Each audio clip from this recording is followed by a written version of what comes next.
Ég heiti Valdimar Guðmundsson og ég að leika í óbærilegum léttleika knattspyrnunnar. Sko, að leikstýra Valdimari eiginlega það fyndnasta sem ég hef gert í heiminum.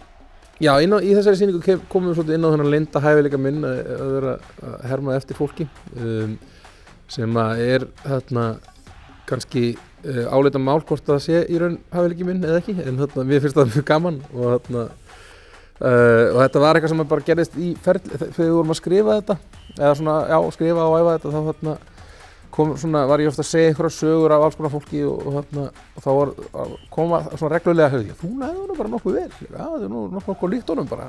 Það var sko dásamlegt einn daginn þá mætti hann í sko fyndnasta gír í heimi og ég var alltaf að líkja honum við Mikka Ref.